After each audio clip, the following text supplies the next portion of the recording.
Bueno, muchas gracias, María Inés. Muy buenas tardes a todos. Les doy la más cordial bienvenida a este evento académico en el marco del Instituto Paraguayo de Derecho Constitucional. Concretamente estamos en el marco de una sesión académica, que es el término que utilizan nuestros estatutos, para escuchar la disertación del candidato a miembro, doctor José Luis Torales.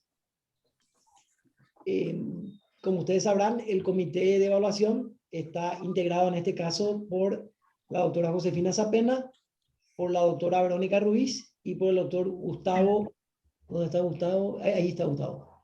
Por el doctor Gustavo Bóveda, a quienes desde ya les expreso en nombre del Instituto Paraguayo de Derecho Constitucional las gracias por la enorme dedicación que le están dando para ejercer este rol tan importante.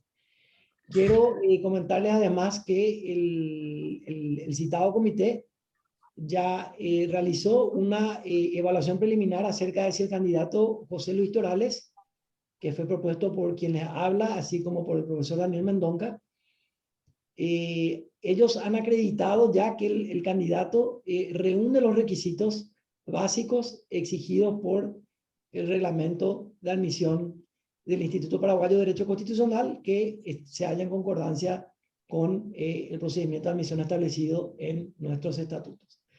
Así es que ahora nos resta la segunda parte, que sería lo que se refiere a la disertación académica. Y para dicho fin, y antes de explicar cómo va a ser la dinámica, quería, para las personas que no conocen a José Luis y que no tuvieron la oportunidad todavía de ver su hoja de vida, quería referirme un poquito a algunos de sus méritos académicos, que yo creo que los tiene sobradamente y que esa es la razón por la cual pudo pasar la primera etapa del proceso.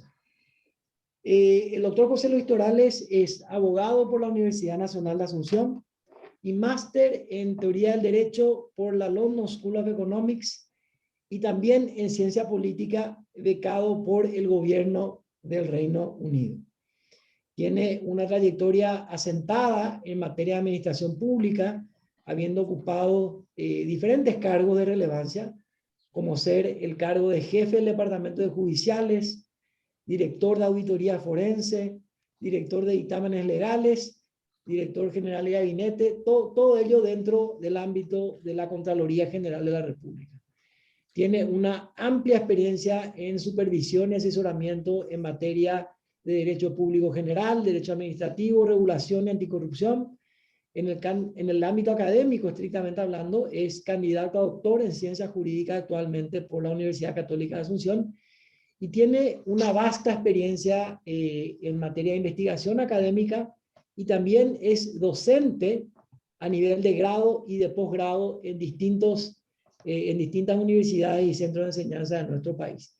Quiero destacar también que en su estadía en la London School of Economics, que es una de las universidades más prestigiosas del mundo para formarse en temas jurídicos, José Luis realizó trabajo de investigación en conjunto con equipos de profesores de esa universidad muy prestigiosos. Estoy hablando de profesores como Martin Loughlin, que son algunos de los youth publicistas más reconocidos en el ámbito europeo, incluso más allá. Así es que creo que estamos ante un candidato que tiene, desde el punto de vista de los requisitos que nosotros exigimos, más que sobradas credenciales para aspirar a miembro del Instituto Paraguayo de Derecho Constitucional. En cuanto a la dinámica de la jornada de hoy, José Luis va a tener entre 35 a 40 minutos para hablar y una vez que termine vamos a abrir un espacio para preguntas y respuestas por un tiempo igual de 35 a 40 minutos, de manera tal a tratar de dar por finalizado el acto en el tiempo de 1 hora y media en total. Entonces, sin más que agregar, les agradezco a todos la presencia una vez más. Y dicho esto, le quiero ceder la palabra al doctor José Luis Torales para que pueda dar inicio a su disertación. Muchísimas gracias, doctor Diego Moreno. Yo les escucho, te escucho perfectamente. Lo que tengo es problemas con el video, con la imagen. No sé si a mí se me escucha y se me ve con tranquilidad. Perfectamente. Sí, bueno, magnífico. Entonces, prosigo. Ahí de pronto veo de nuevo que se reactiva la normalidad del funcionamiento del sistema. Bueno, muchísimas gracias. Muy buenas tardes a todo el Instituto Paraguayo de Derecho Constitucional, el presidente Diego Moreno, a la comisión directiva, al comité evaluador, a todos los miembros, muchísimas gracias. Es realmente un honor y una dicha poder hacer esta presentación ante cada uno de ustedes, distinguidos referentes de la academia a nivel nacional y también inclusive internacional. Un agradecimiento especial a todos por darme esta oportunidad y hacerse el tiempo por estar esta tarde aquí, en particular también a mis proponentes, al doctor Daniel Mendonca y al doctor Diego Moreno, maestros que realmente respeto y admiro profundamente. Muchísimas gracias por su enorme generosidad. A continuación, presentaré un artículo sobre el control del gasto público en Paraguay. He presentado una versión de este artículo, una versión resumida ante el Congreso Nacional de Derecho Procesal Constitucional, organizado por la Asociación Paraguaya de Derecho Procesal Constitucional este año, en conjunto con la Facultad de Derecho de la Universidad Católica C. Itapúa, dirigido cuyo decano es el doctor Pablo Villalba Bernier. Y en esta ocasión presentaré una versión expandida de este mismo artículo. El trabajo se centra en el análisis de la jurisprudencia de la Corte Suprema de Justicia, Sala Constitucional, en acciones de inconstitucionalidad contra la Ley 2248 del 2003, que modifica el artículo 30 del Código de Organización Judicial. Este artículo 30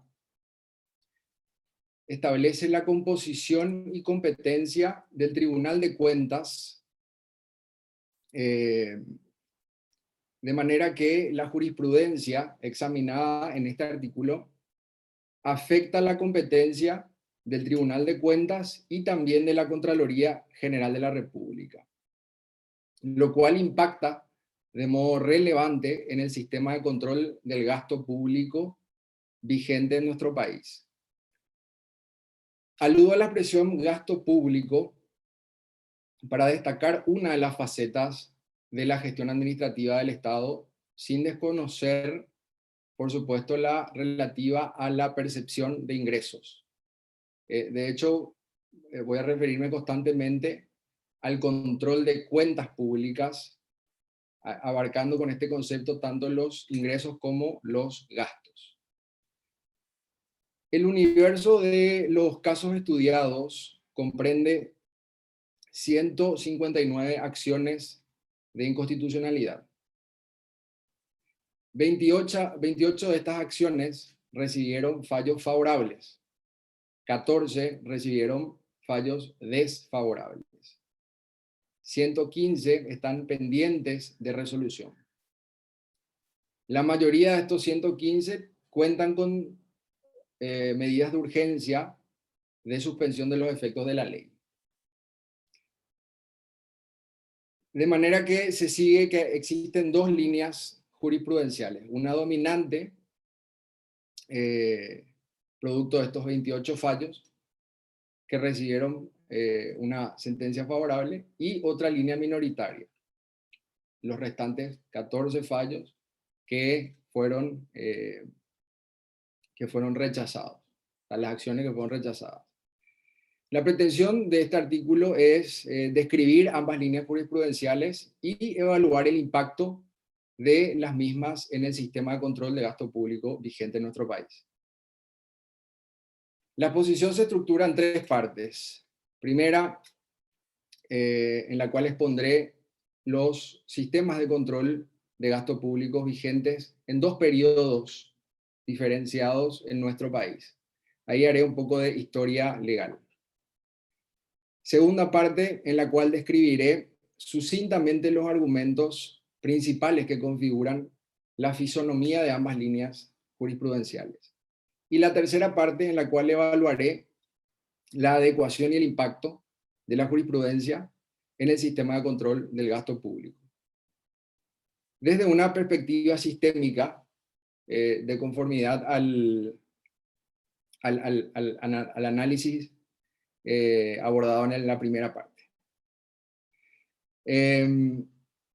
Admito un sesgo, soy funcionario de la Contraloría General de la República. Este tema involucra directamente a la competencia de la Contraloría y actualmente ocupo el cargo de director general de gabinete. Bueno, la primera parte de la exposición hace referencia a los sistemas de control del gasto público en Paraguay. Existen, conforme adelantaba, dos sistemas que identifico.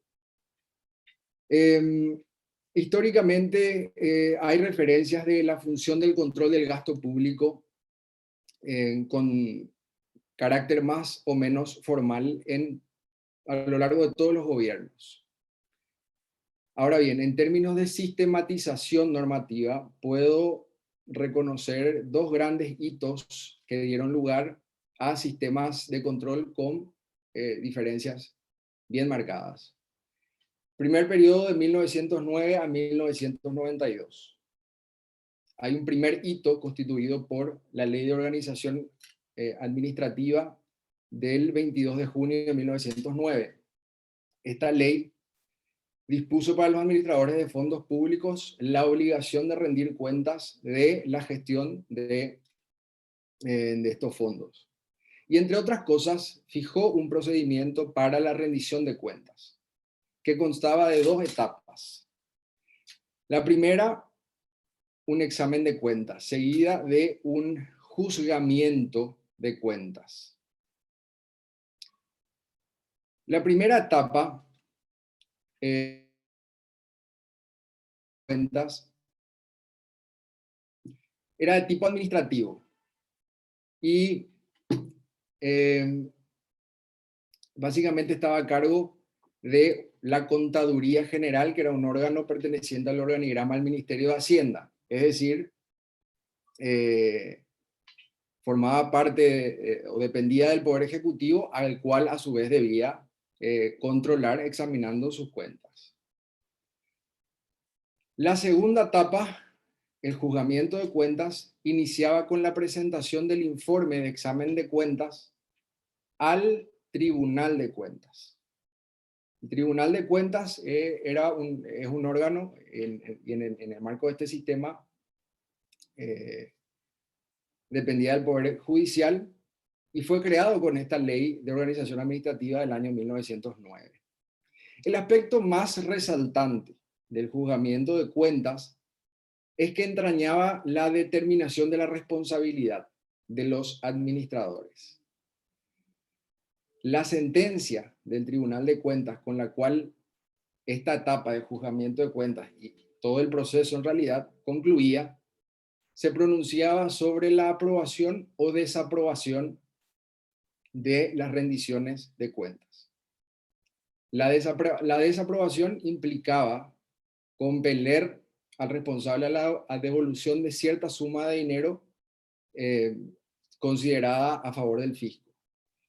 Y la aprobación significaba exonerar definitivamente de todo cargo al administrador en lo que respecta a su gestión durante un periodo determinado. Más adelante, en el año 1940, la Constitución de entonces consagra al Tribunal de Cuentas con un rango constitucional y consolida esta competencia en materia de control de cuentas. Además, señala su facultad de entender en juicios contenciosos administrativos. La Constitución de 1967, más adelante, también preserva estas competencias, ambas, con la diferencia de asignar o distribuir entre sus dos salas estas competencias. Por un lado, la primera sala encargada de entender en juicios contenciosos administrativos, y la segunda en el control de cuentas. En este marco constitucional de 1967, posteriormente se dicta la ley 879 del 81, el Código de Organización Judicial, que en su artículo 30 reproduce los términos de la Constitución del 67 en este punto, en cuanto a la composición y competencias del Tribunal de Cuentas. Bueno, este fue el sistema que pervivió a lo largo de la mayor parte del siglo pasado. En mi opinión, a partir de 1992, con la sanción y promulgación de la Constitución Nacional, se instaura una reforma al sistema de control de cuentas públicas, mediante la creación de la Contraloría General de la República. Esta nueva institución tiene sus raíces en la Contaduría General, que fue luego denominada, dicho sea de paso, Contraloría Financiera, más adelante, siempre dependiente del Ministerio de Hacienda. Decía, sus raíces en la Contaduría General y Contraloría Financiera, y es erigida como el órgano de control de las actividades económicas y financieras del Estado, de los departamentos, de las municipalidades,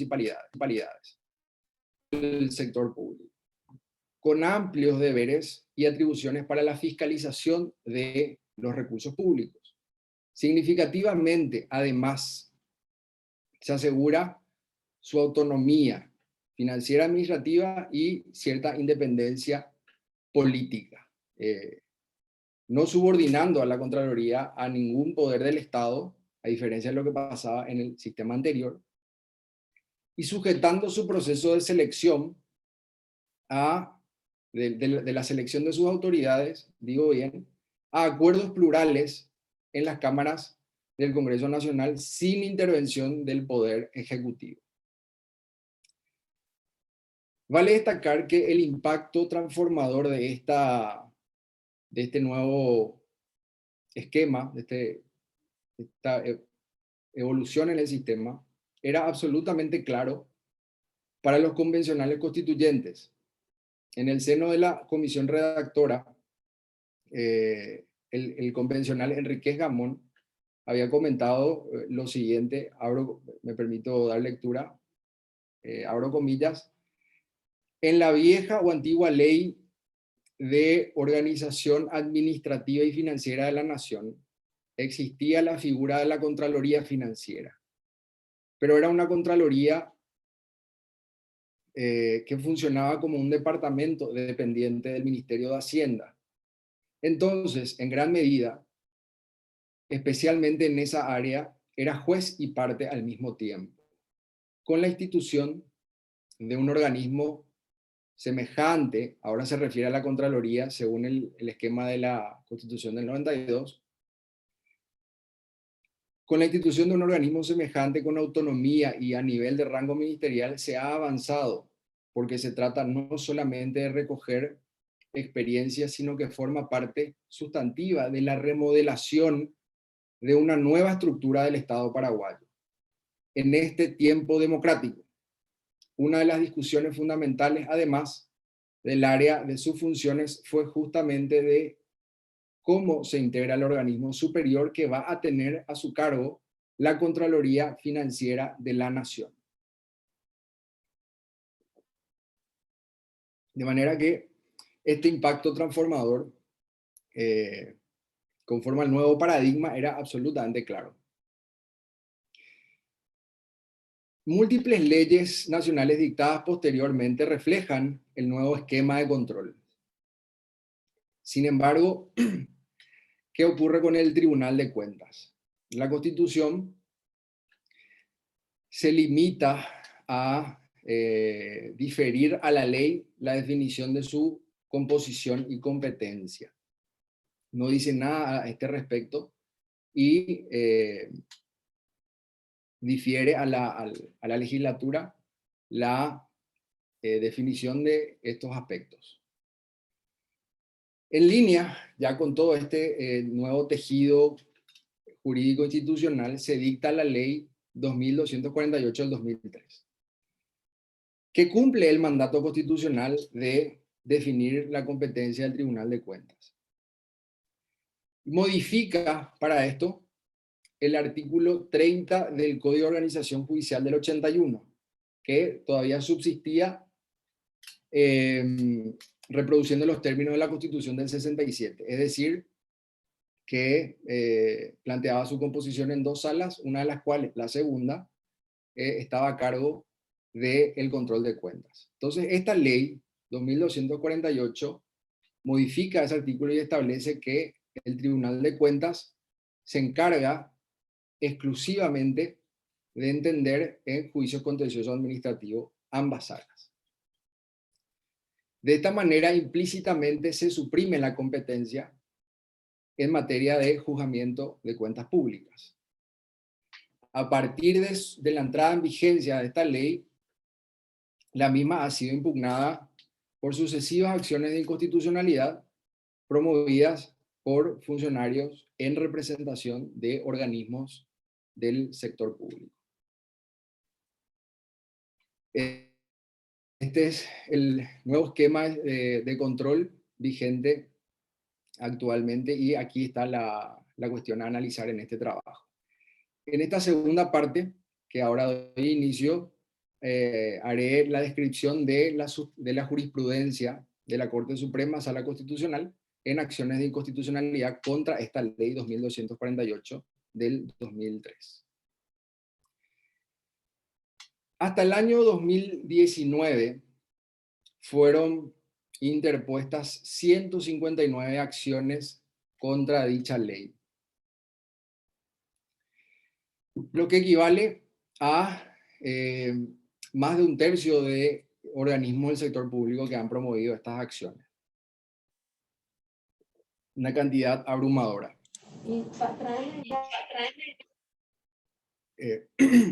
Los accionantes alegan en líneas generales una circunstancia de inseguridad jurídica provocada por el retiro de la función de control de cuentas públicas del Tribunal de Cuentas.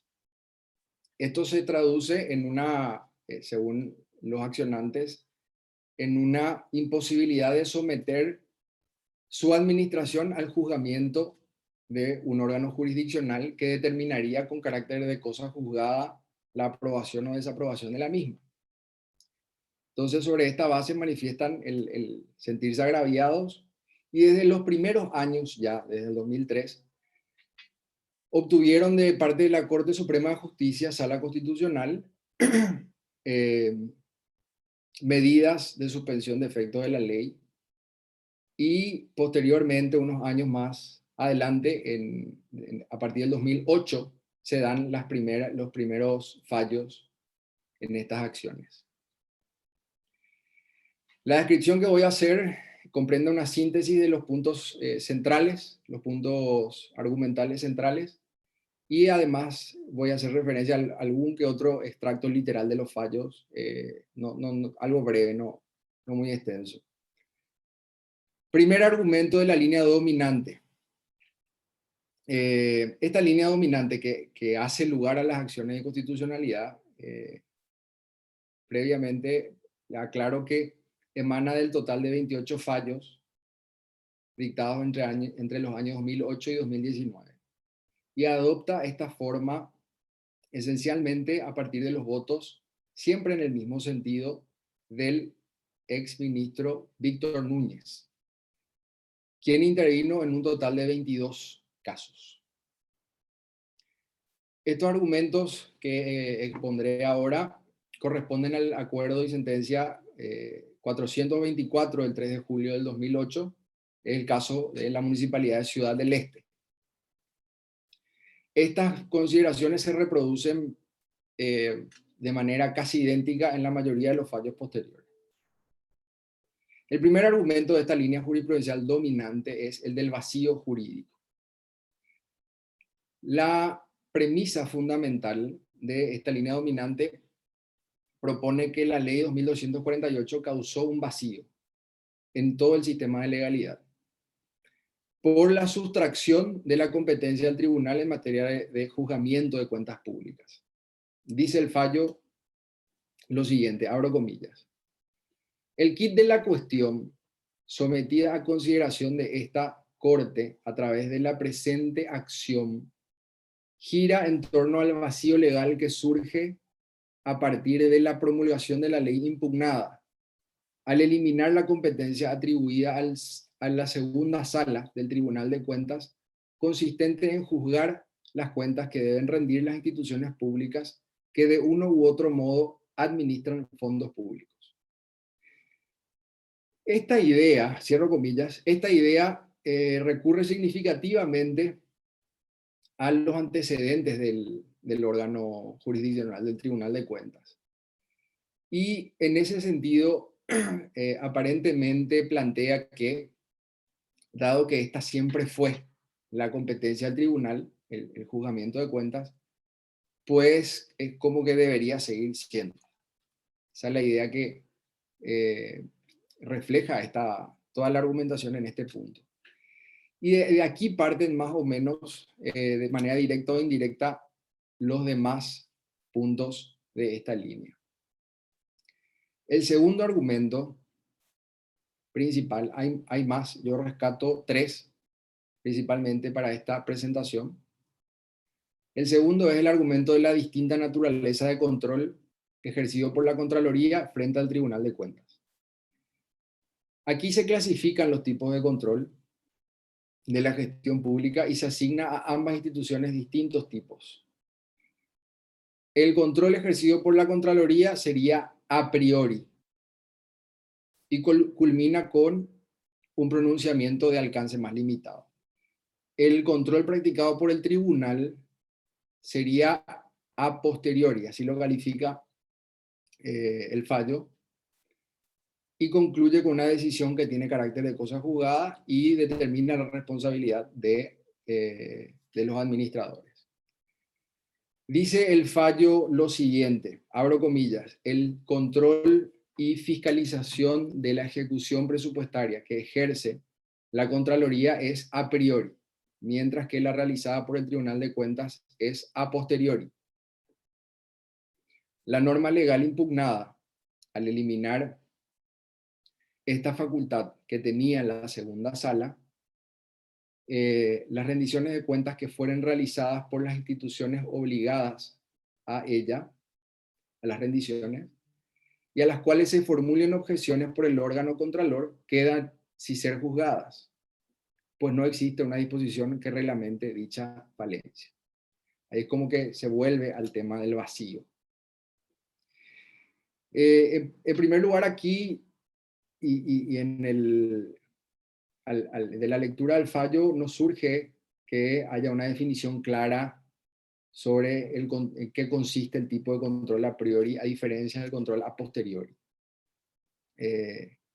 Aparentemente todo lo que esto indica es que la realización del control, el momento de la realización del control de la Contraloría es anterior al del Tribunal de Cuentas. Entonces este argumento no comunica nada más que una relación cronológica entre los momentos de intervención de ambas instituciones dentro de este proceso de control. Y luego se retorna a la cuestión del vacío jurídico provocado por el retiro de la competencia en materia de juzgamiento de cuentas públicas. Entonces esto desemboca en una situación de no juzgamiento en que supuestamente quedarían estas rendiciones de cuentas, que es el punto que abordo seguidamente. El tercer argumento de esta línea jurisprudencial, tercer argumento central. Argumento de la ausencia del pronunciamiento con carácter de cosa juzgada para la aprobación o desaprobación de las cuentas. Este punto pone el foco sobre las implicancias de la ausencia de una decisión con valor de cosa juzgada en el proceso de control de cuentas. Es una falencia que, según este argumento, tiene 2 facetas. Por un lado, cuando la administración se encontraría apegada a la ley, sin observaciones, el no juzgamiento equivale a una falta de aprobación con carácter definitivo, con lo que el encargado de la misma no tiene la posibilidad de quedar libre de cargos. Por otro lado, cuando la administración adolece de irregularidades, esta falencia impide la determinación de responsabilidades y la consecuente conminación a los autores a devolver sumas malversadas, para así reparar, por supuesto, los daños causados. Y con esto, entonces, dice el fallo, se conduce a la impunidad. Bien, estos son los argumentos centrales de la línea dominante. Ahora paso a exponer las consideraciones principales de la línea minoritaria, que es aquella que no hace lugar a las acciones de inconstitucionalidad. Esta es una línea que surge de 14 fallos dictados entre el 2009 y el 2018. El referente original de esta línea es el exministro José Altamirano. Pues sus votos fueron los que establecieron la columna vertebral de esta línea en 8 casos en los que participó. La ministra Gladys Vareiro siguió el camino trazado por el doctor Altamirano, haciendo uso de los mismos argumentos en un total de 23 casos. Los argumentos principales también resalto 3. Todos estos también corresponden al fallo de la Municipalidad de Ciudad del Este, que luego son reproducidos en la mayoría de los siguientes fallos. En primer lugar, el argumento de la inexistencia del agravio. De entrada, aquí se pone de manifiesto que los accionantes no pueden alegar agravio alguno ante la ley que establece la competencia del Tribunal de Cuentas. La actividad de control se sigue ejerciendo por la institución prevista para ello, en este caso la Contraloría. Así que en todo caso, que órgano público sea el encargado de ejercer este control no afecta de ningún modo a la entidad auditada. Sobre este punto dice el fallo lo siguiente. Efectivamente no existe agravio alguno, ya que lo que la norma ha generado en puridad es el cambio de nomenclatura del sujeto de control, por lo que no existe motivo alguno de agravio, por cuanto el control de cuentas sigue siendo objeto de estudio y la modificación del órgano no puede constituirse en una conculcación de norma constitucional, más aún teniendo en cuenta que el sistema jurídico no es estático, sino dinámico, y este tipo de cambios responde a tal concepto. Cierro comillas. El segundo argumento central de esta línea es el relativo al control del gasto público como actividad eminentemente administrativa. Este punto hace referencia a que la ley 2248 guarda coherencia con el sistema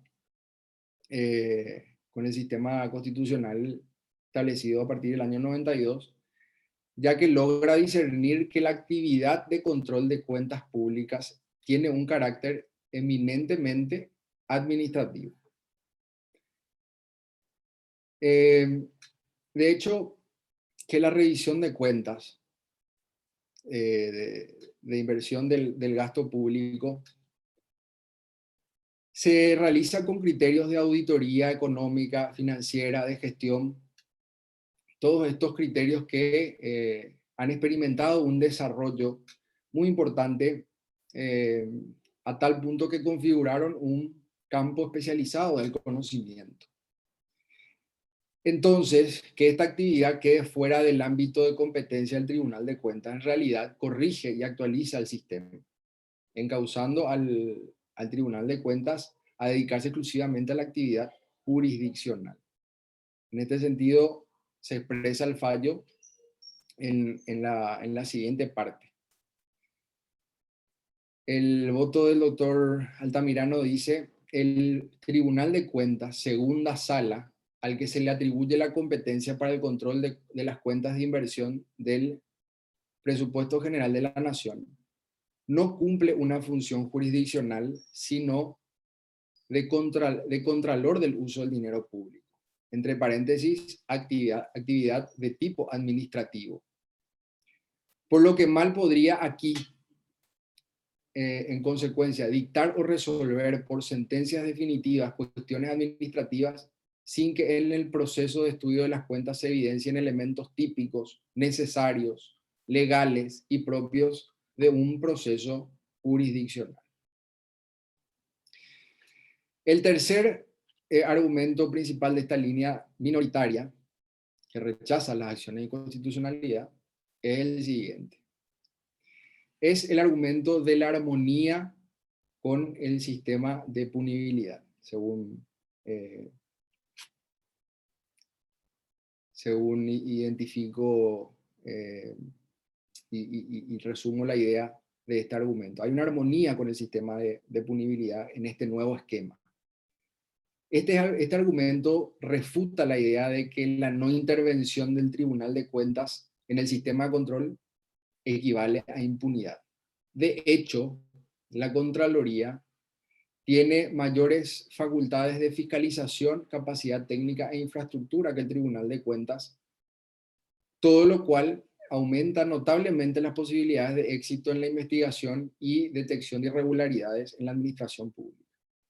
En ese orden, ante hechos irregulares detectados que connoten indicios de hechos punibles, la Contraloría no solo no tiene impedimento, sino que además tiene la obligación de,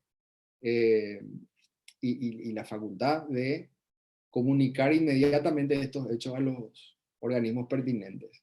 Por tanto, sería falaz, y lo expresa el fallo, sería falaz hablar de favorecimiento a la impunidad. Bueno, de esta manera cierro la descripción de la línea jurisprudencial minoritaria con el resumen de estos tres argumentos principales. Antes desarrollamos los tres argumentos centrales de la línea jurisprudencial dominante. Y ahora paso a la tercera y última parte de esta exposición, relativa al impacto en el sistema de control del gasto público, el impacto de esta jurisprudencia. Hasta el año 2019, 159, reitero esta cifra, 159 representantes de entidades públicas habían presentado acciones de inconstitucionalidad contra la ley 2248. Un tercio, o más de un tercio, de las instituciones del sector público. 28 han recibido fallos favorables y 115, y acá hay un dato interesante, 115 están pendientes de resolución, pero la mayoría ha recibido medidas de suspensión de los efectos. Estas cifras revelan, en primer lugar, que la Sala Constitucional interviene de manera creciente en la delimitación del ámbito de poder público de órganos estatales. Y en segundo lugar, que se convierte en una suerte de tercera cámara legislativa, declarando la inaplicabilidad de la misma ley en una cantidad enorme de casos, mostrando, exhibiendo un rasgo de un comportamiento legislativo, como diría Alex Stone, el autor que estudia la judicialización de la política. De esta manera, como que soslaya procesos de toma de decisión en la democracia representativa. La línea dominante, de esta manera, observo que actúa en detrimento de todo el aparato de rendición de cuentas del Estado. De hecho, las entidades públicas respaldadas con estos fallos o con las medidas de urgencia de suspensión de efecto de la ley, eluden la acción fiscalizadora de la Contraloría al menos de dos maneras. Primera, estas entidades alegan que la gestión administrativa de determinado periodo ya ha sido juzgado, aprobado por el Tribunal de Cuentas con carácter de cosa juzgada, por tanto la Contraloría no puede revisar esa gestión. O alternativamente, en segundo lugar, las entidades manifiestan que la documentación relativa a la gestión de determinado periodo se encuentra en poder del Tribunal de Cuentas, donde ha sido remitida para el proceso de juzgamiento. Y aquí oponen la dificultad pragmática de no contar con la documentación. Por lo tanto, la Contraloría no puede hacer su trabajo. Y para ir cerrando, permítanme señalar un caso emblemático. En el año 2018, la Contraloría programó una auditoría a la Municipalidad de Ciudad del Este.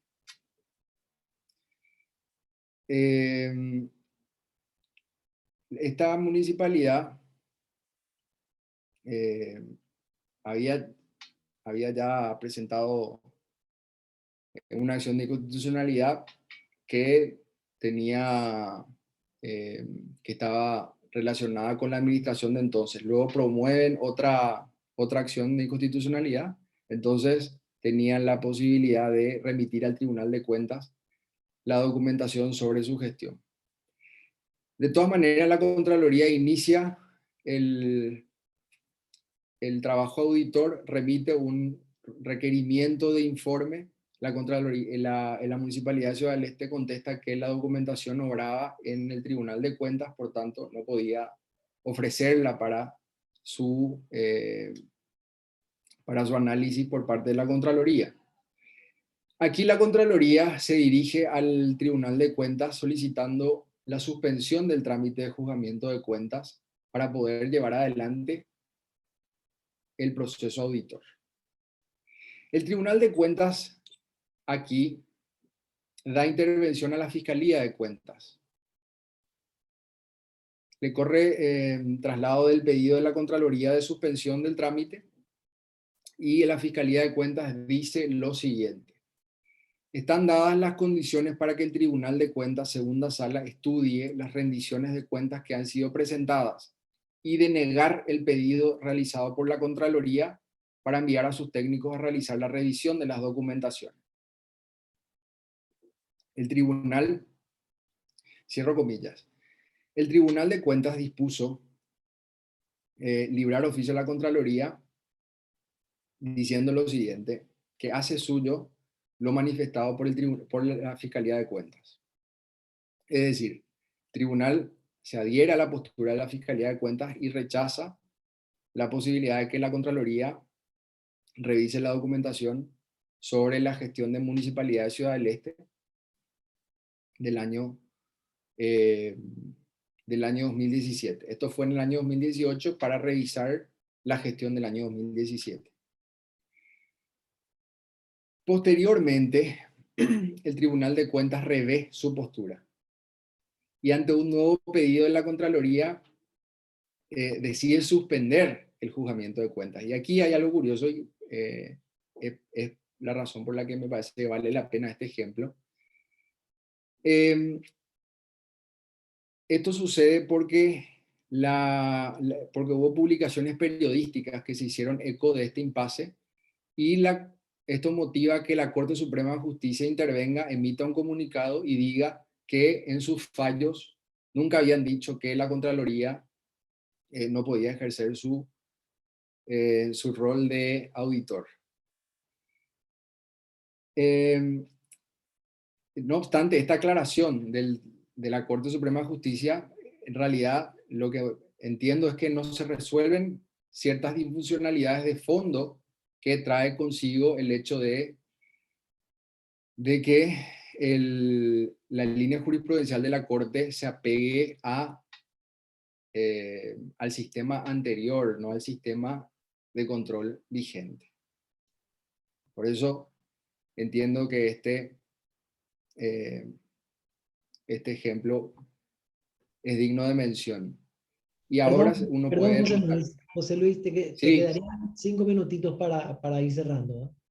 perfecto, perfecto. Gracias, doctor. Bueno, en este marco se suspende el trámite, pero el Tribunal de Cuentas,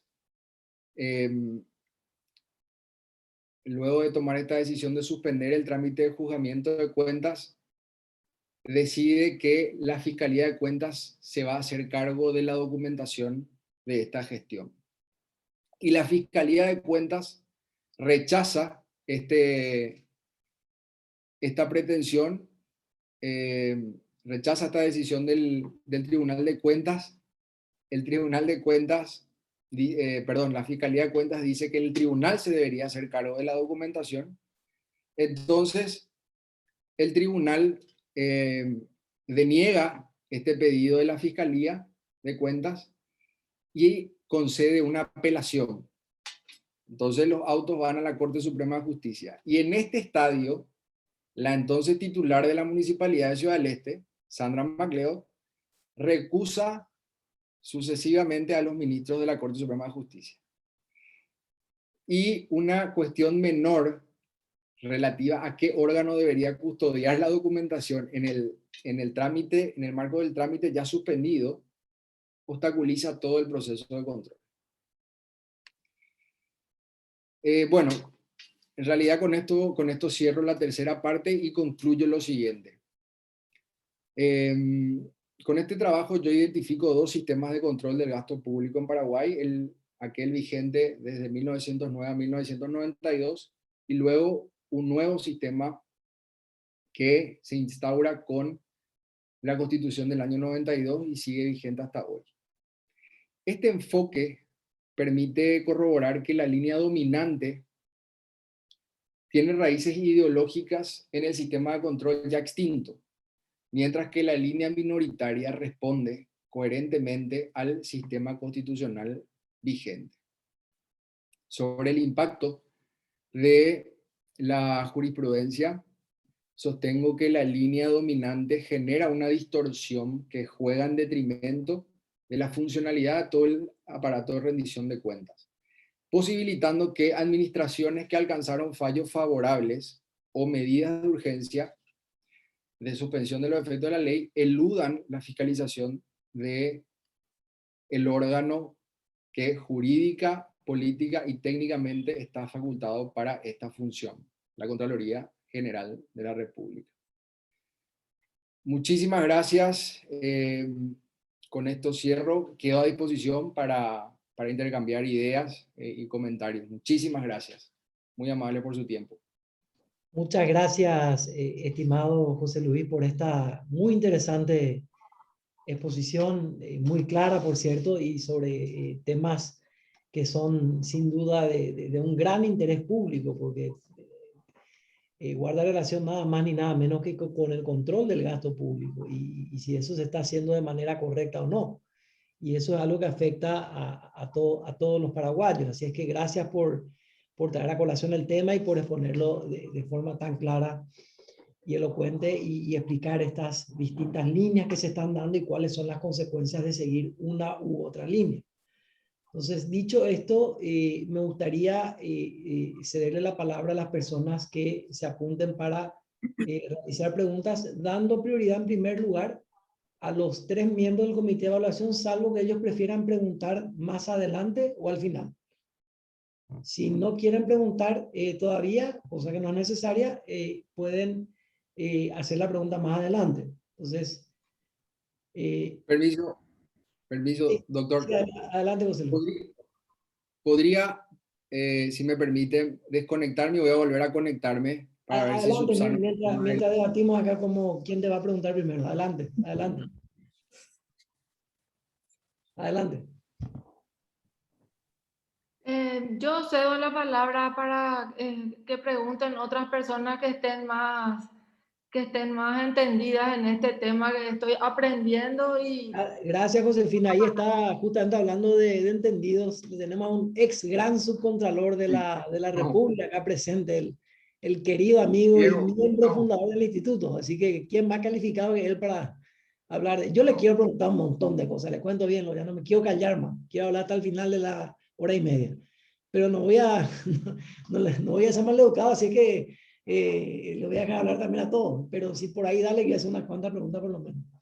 Esto se está grabando, ¿verdad? Yo después de los evaluadores, porque esto es un temazo, digo. Temazo, ahí ya está No, de vuelta impresionante es. José Luis, Y pero un temazo que vale millones de dólares.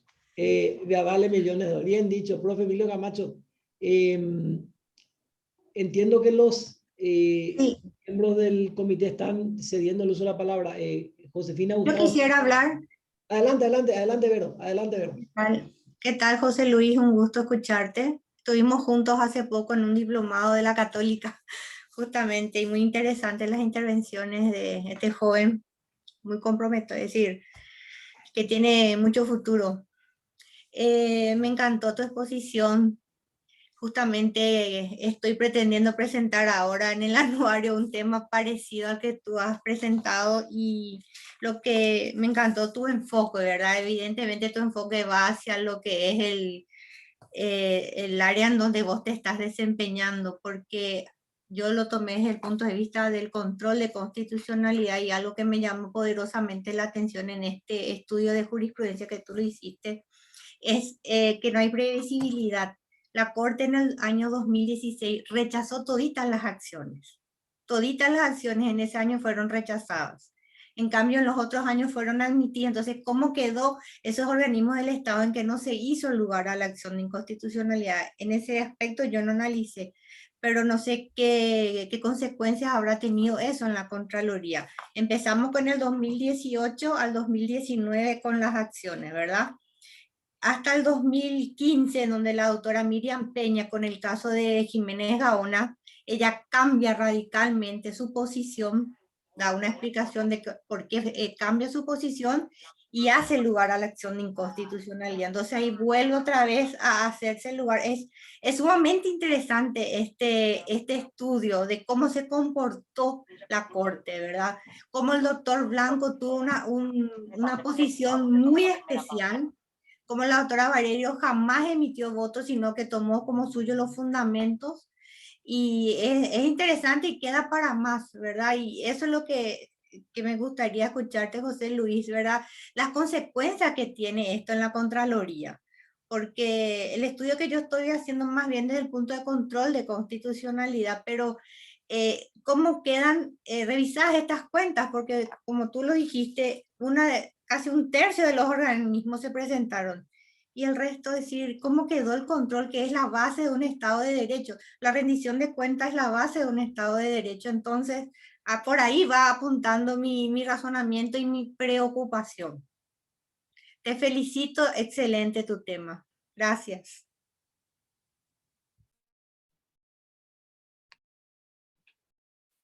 Muchísimas gracias, Verónica. Sí, habíamos compartido el diplomado de Derecho Constitucional de la Católica, que había sido propiciado también por el doctor Diego Moreno. Había estado el doctor Camilo Filártiga, que creo que ya no pudo continuar en la sala.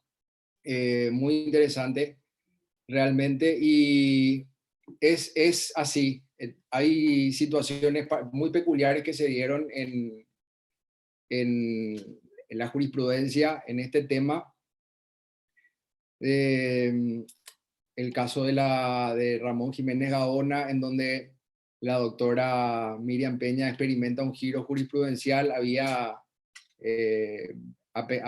estado en la línea minoritaria rechazando las acciones. Ahí ella se adhiere al voto del doctor Torres Kinzer, y a partir de entonces en adelante adopta la línea dominante, que curiosamente a partir de entonces también la línea dominante empieza a perder fuerza, porque la doctora Vareiro, que sigue la línea trazada por el doctor Altamirano,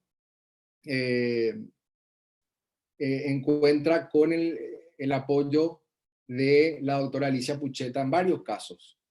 Y ahí es que empieza a haber una tendencia ascendente de la línea minoritaria, que después se frena un poco en el año 2018-2019. Entonces se da esa situación curiosa que desde el enfoque que vos le das, realmente exhibe esta gran imprevisibilidad. Y de hecho hay una parte del artículo que hoy no, por cuestiones de tiempo no pude exponer, en la que hago referencia a esta variable conformación de la sala en todos estos fallos, en todos los casos, y que tiene como consecuencia la imprevisibilidad en la línea jurisprudencial de la Corte. Esto es así, curiosamente, porque la propia Corte Suprema de Justicia también presenta una acción de inconstitucionalidad contra esta ley.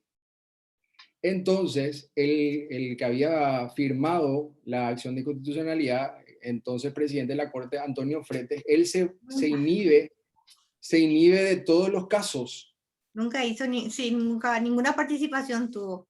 Disculpa que te interrumpa. Así mismo es. Ninguna, no, así mismo, ninguna participación, porque él se inhibe de todos los casos por este motivo. ¿Y esto qué significa? Que hay un tercer miembro no natural de la sala que siempre integra de manera aleatoria la sala para resolver estos casos, y en general se daba que había entre los dos miembros naturales que quedaban, uno respondía a la línea minoritaria y otro respondía a la línea dominante. Y el tercer miembro no natural de la sala que integraba era el que inclinaba la balanza. En la mayoría de los casos habían sido integrantes Blanco o Bajac. Y ellos se habían apegado en general a la línea dominante, y había un enfoque curioso y muy, muy peculiar que tenía, recién mencionaste eso también, Verónica, el doctor Blanco, porque él decía adherirse a la postura del doctor Altamirano. Sin embargo, por una razón procesal, se apegaba a la línea dominante. Básicamente señalaba que los administradores ya habían iniciado antes de la sanción de la ley, antes del 2003, los administradores de entidades públicas ya habían iniciado su trámite ante el Tribunal de Cuentas, por tanto, ese proceso debía seguir hasta su fin. Pero esto ya no fue así, sobre todo a partir del 2010 en adelante, porque ya la mayoría de las instituciones públicas contaban con nuevos titulares. Y bueno, y el impacto que tiene esto en la Contraloría es que la mayoría de las instituciones eluden la actividad de control promovida por la Contraloría, de alguna de las dos maneras que señalé. O bien dicen que su administración ya fue controlada por el Tribunal de Cuentas, y por tanto la Contraloría no tiene nada que decir sobre un periodo ya controlado y que tiene valor de cosa juzgada, o bien dicen que la documentación fue remitida al Tribunal de Cuentas. Ahora bien, hay que tener en cuenta que estos fallos tienen un valor temporal limitado, porque están relacionados con los titulares de la administración de las entidades. Por tanto, no prosiguen. Por ejemplo, el caso de las intendencias. La Intendencia de Ciudad del Este había ganado este caso en el 2008, luego tiene que volver a presentar en el 2010, de 2010 a 2015, y vuelve a presentar de 2015 a 2020. Y en ese último periodo, 2015 a 2021 ya en realidad, porque se extendió, es que se da este caso que yo había ejemplificado. Entonces tienen que presentar de manera sucesiva. Y ahora mismo estamos en una situación es que a veces sí, a veces no. Esa es la realidad. Y depende mucho también, esto hay que decirlo, de la fuerza que pueda tener la institución para llevar adelante estos controles.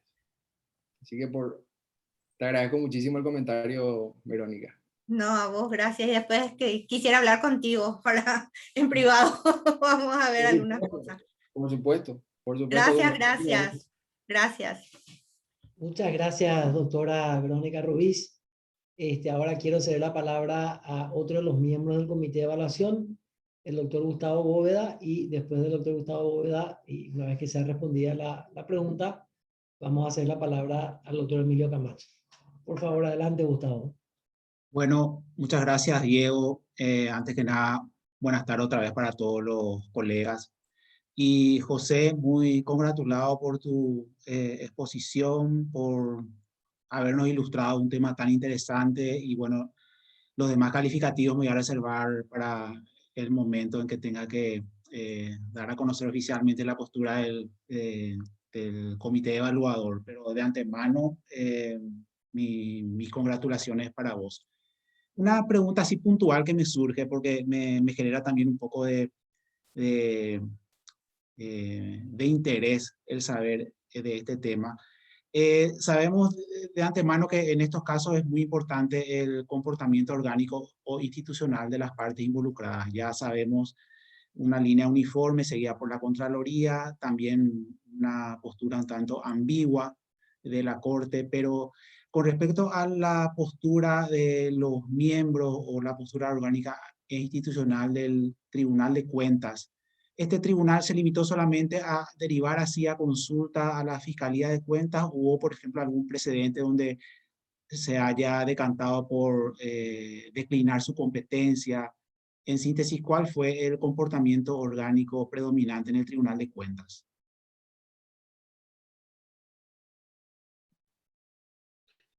Muchísimas gracias, doctor Gustavo. Un placer poder verte y que me haya acompañado en esta presentación. Muy interesante esa pregunta. El Tribunal de Cuentas en general ha tomado la postura de recibir las rendiciones de cuentas y de proseguir con los trámites. En ningún momento ha declinado su intervención. Ahí se puede notar también una suerte de afirmación de su, digamos, de la competencia que tenía conforme al sistema anterior, según mi visión, que establecía en el Código de Organización Judicial, en su artículo 30. Y la segunda sala, de manera consistente, ha planteado la recepción y continuación de los trámites de juzgamiento de cuentas. Y en estos fallos de la sentencia definitiva de los juzgamientos de cuentas se puede notar, he tenido la oportunidad de ver varios de estos fallos. No hice un estudio exhaustivo, pero prácticamente todos los fallos que he observado, se aprueban las cuentas. Se aprueban las cuentas. De esta manera hay una exoneración de toda responsabilidad de los administradores de de las gestiones durante por lo menos el periodo auditado. Y hay una parte en mi artículo en el que digo que pareciera que es como es la propiedad que trae más nostalgia a la línea dominante, ¿verdad? La propiedad de poder determinar la responsabilidad en un sentido aprobatorio y decir, esta administración está totalmente exonerada de responsabilidad y libre de cargos.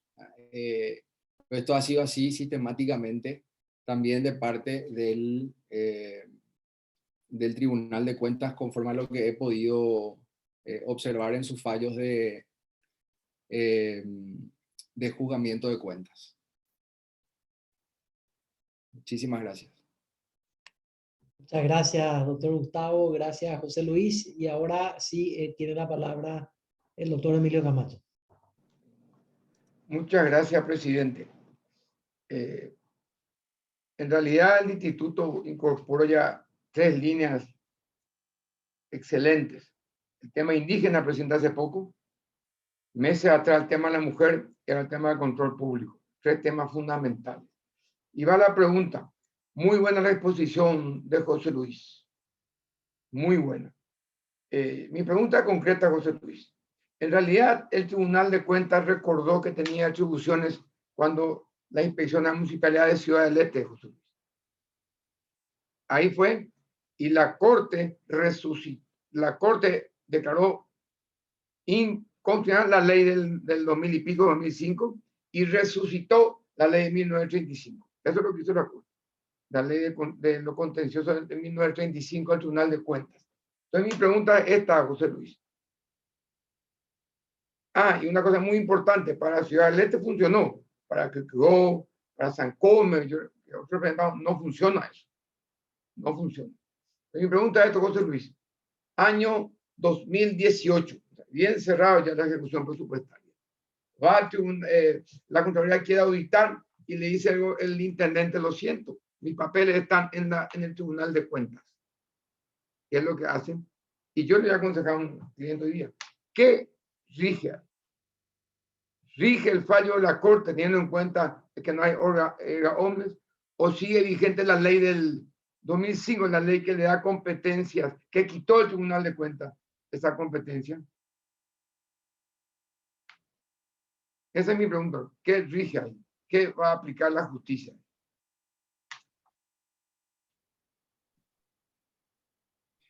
Muchísimas gracias, doctor Emilio Camacho.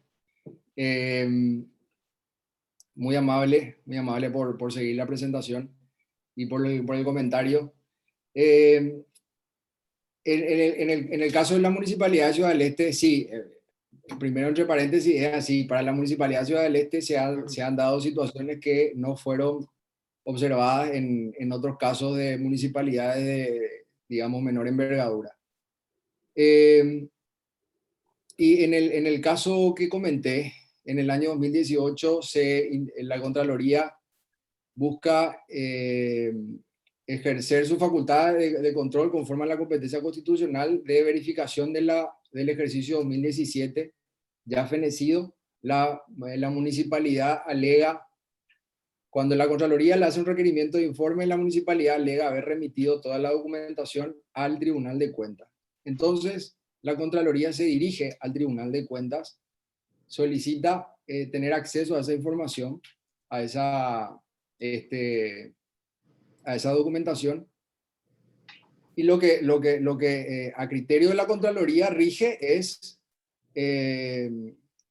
por supuesto, su competencia constitucional y legal conforme a su ley orgánica, que no tendría ninguna oposición con inclusive con lo establecido por la Corte al declarar inaplicable o inconstitucional la ley del 2003. Y aún así, asumiendo la postura de la línea dominante de que esta ley del 2003 no sería aplicable a la Municipalidad de Ciudad del Este, y por tanto regiría la ley de 1909 y también la de 1935 respecto al trámite administrativo o contencioso administrativo. Aún así no hay una limitación a la facultad de control de la Contraloría. Menos aún, por supuesto, en los restantes casos en los que la ley del 2003 por supuesto es aplicable y las entidades de control están absolutamente siendo susceptibles de la acción fiscalizadora de la Contraloría. Entonces, no sé si me estoy dando a entender. Dentro de este contexto en que la ley de 2248 del 2003 es declarada inconstitucional, aún así no hay obstáculo para la acción fiscalizadora de la Contraloría. Por eso es que la Contraloría se va al Tribunal de Cuentas y pide acceso a la documentación. Permítame, vamos a revisar con nuestros técnicos para ejercer la auditoría y emitir nuestro informe de carácter administrativo. Entonces, primero se opone el Tribunal de Cuentas, conforme también a lo que comentábamos antes con el doctor Gustavo, y recién cuando esto toma estado público a raíz de publicaciones periodísticas y va a la Corte también se pronuncia en el mismo sentido de lo que mencionaba la Contraloría. Y ahí se suspende el trámite, pero se produce otra vez una situación sumamente engorrosa que obstaculiza todo el proceso de control. Excelente. Por mí es todo. Gracias. Gracias, doctor Camacho, por la pregunta, viniendo de alguien que conoce muy bien la Contraloría, por haber trabajado ahí, por haber estado ahí cuando ese órgano extrapoder comenzaba a dar sus primeros pasos en nuestra transición. Y ahora vemos con preocupación cómo le han quitado algunas herramientas para que pueda cumplir su función. Al menos esa es la impresión que a mí en lo personal me queda.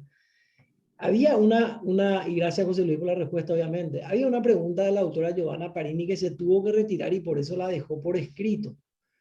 Porque yo le había dicho, ella me dijo, ¿puedo preguntar por escrito? Yo le dije, preferimos escuchar tu dulce voz. Pero dice, no, pero te tengo que salir, entonces dejó por escrito y se fue. Y la pregunta es la siguiente, es una pregunta más bien de carácter procesal constitucional, pero muy relacionada con todo lo que estás diciendo, José Luis. Ella dice, ¿cómo salimos de este caos? ¿Se pueden sortear las declaraciones de inaplicabilidad con nuevas leyes? ¿Se puede sortear la cosa jugada? En mi opinión, si me permitís, yo creo que parte de la respuesta ya la diste cuando hablabas de que esto se limita a la fiscalización de un intendente particular o de un ejercicio particular, algo así. Pero obviamente que la pregunta es para vos, así que sentiste libre de explayarte y explicarla conforme te parezca más adecuado.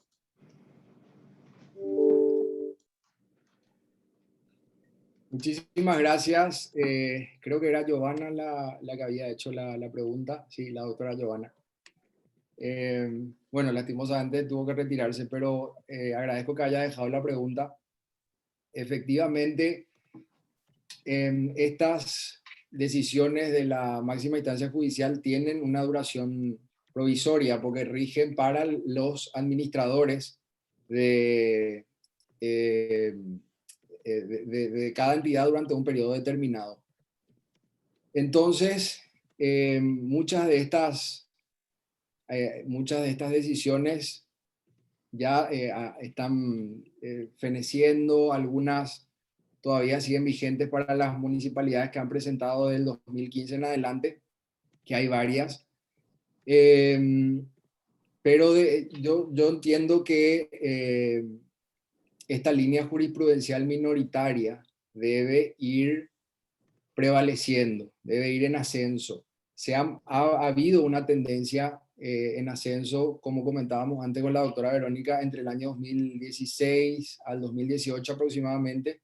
Luego esto se frena y ahora realmente hay una incertidumbre. Lo que yo encuentro es que hay una incertidumbre sobre la tendencia de estas líneas jurisprudenciales. Porque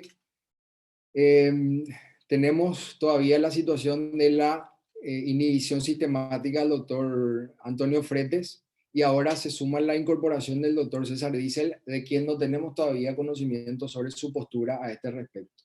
Si el doctor César Diesel adhiere a la línea mayoritaria, de nuevo entraríamos en una situación imprevisible, porque él adscribiría la línea dominante, por su lado la doctora Vareiro a la línea minoritaria, y habría que ver qué dice un tercer eventual integrante en cada uno de estos casos. También la doctora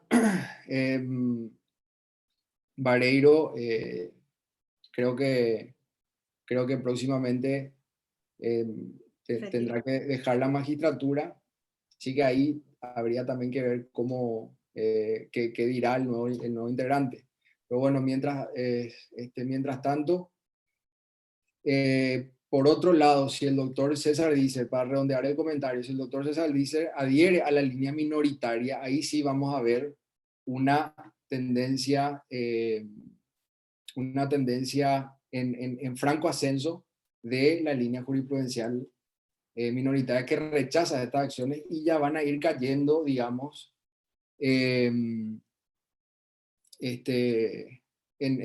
por decirlo de alguna manera, en desuso.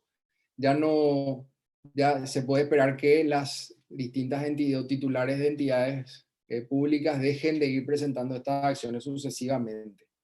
En el caso de que esta tendencia de la línea minoritaria se vuelva firme y pacífica en los próximos periodos. Muchas gracias, José Luis. Como no hay nadie anotado, y mientras a ver si alguien se anima, me gustaría hacer un par de comentarios y formular una pregunta. En primer lugar, decirte que yo concuerdo, me parece que está mucho mejor justificada la posición minoritaria. Me parece que está mucho mejor justificada esa decisión desde el punto de vista de lo que es la construcción argumental de la que lleva finalmente al fallo. Y desde ese punto de vista, cuando decías que haciendo una crítica, por lo cual te felicito, muchas veces uno expone y la gente tiene miedo a veces de emitir juicio de valor, por eso felicito tu valentía intelectual y académica. Cuando decías que en este caso la sala se ha estado comportando como una tercera cámara legislativa, yo ahí modificaría un poco la frase, porque en realidad más que una tercera cámara legislativa se ha erigido en una especie de asamblea constituyente. Porque en la práctica, y conforme a la exposición que hiciste, y conforme a los efectos que esto tiene de amputar una herramienta muy importante que se le dio a este órgano extrapoder, en el cual habían cifradas tantas esperanzas, lo que ocurre al final es que en cierta forma se modifica, hasta si se quiere, la Constitución con esta línea jurisprudencial. Eso a modo de comentario, ¿verdad? Eso a modo de comentario. Pero lo que me interesa saber es, se suele distinguir en la teoría de la argumentación jurídica el contexto de la justificación, si está bien justificado el fallo o no, ¿verdad? Y después se habla también del contexto de descubrimiento. Y lo que me interesa saber, José Luis, es qué es lo que llevó a estos administradores, y en particular a la Corte Suprema también, a optar por esta línea argumental. Hay un temor hacia que sean controlados por la Contraloría. Se le ve como un órgano más dócil al Tribunal de Cuentas. De hecho, creo que contaste algunos de los resultados de de estos juzgamientos que ha hecho el Tribunal de Cuentas y que aprobaban en su mayoría las rendiciones efectuadas. Entonces, ¿qué es lo que pudo haber motivado que se empiece a cuestionar esto? Cuando lo que la Constitución quería era justamente, como bien decís, porque comparto plenamente tu conclusión, establecer un modelo nuevo, un modelo distinto al que nos rigió desde el 1909 hasta el año 92. Esa sería mi pregunta.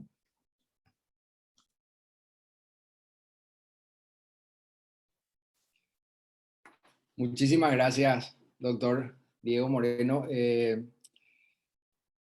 Efectivamente, en cuanto al primer comentario, posiblemente sea más apropiado hablar de que asume el rol de la propia Asamblea Constituyente. Creo que el concepto de tercera Cámara Legislativa lo había tomado justamente prestado de Alex Stone. Y bueno, en ese sentido como que reproduje esa idea. Pero sí, efectivamente acá hablamos de una modificación de lo establecido en la propia Constitución. Coincido. Y en segundo lugar, el comentario me lleva un poco al campo de la especulación, pero entiendo que efectivamente hay una,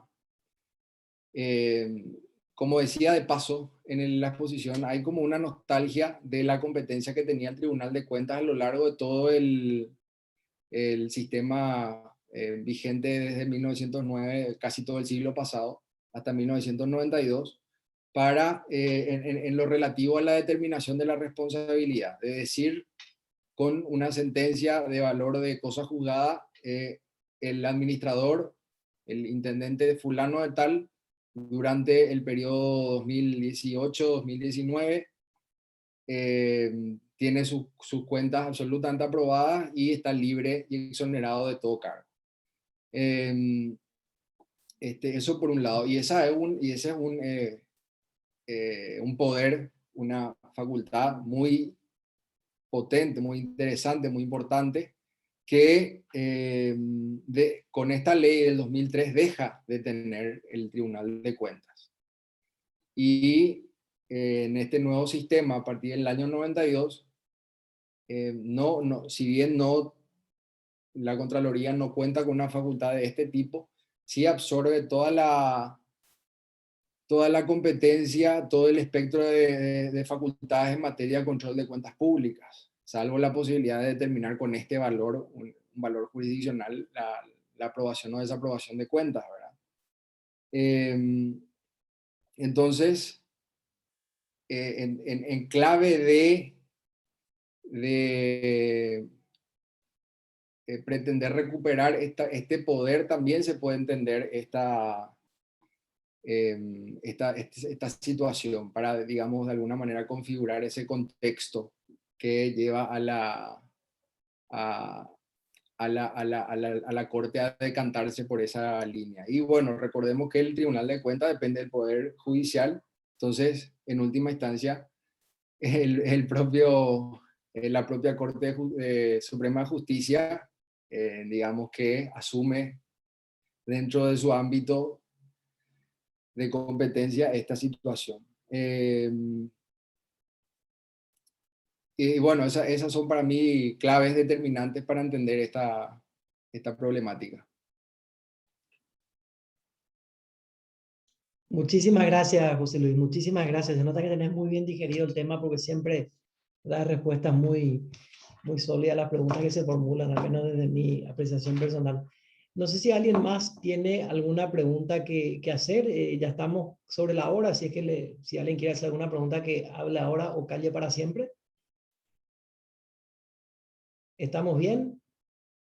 Bueno, en ese caso, creo que podemos dar por cerrado el acto, no sin antes agradecer en primer lugar al candidato, al postulante, al miembro del Instituto Paraguayo de Derecho Constitucional, al doctor José Luis Torales. Muchas gracias por tu tiempo, muchas gracias por preparar esta exposición tan interesante para todos nosotros, José Luis. Quiero agradecer también de manera muy especial a los 3 miembros del Comité de Evaluación que aquí nos acompañan. Gustavo, Josefina, Verónica, muchísimas gracias por el tiempo.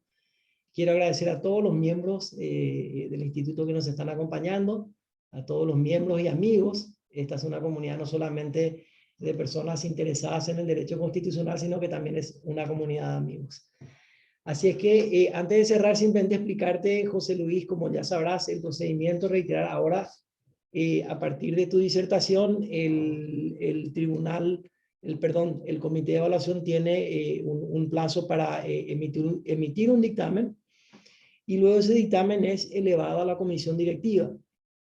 Con posterioridad, la comisión directiva celebra una sesión en la que participan nuevamente todos los miembros del instituto, y ahí se toma finalmente la decisión sobre la candidatura. Eso solamente a modo de explicarte el procedimiento.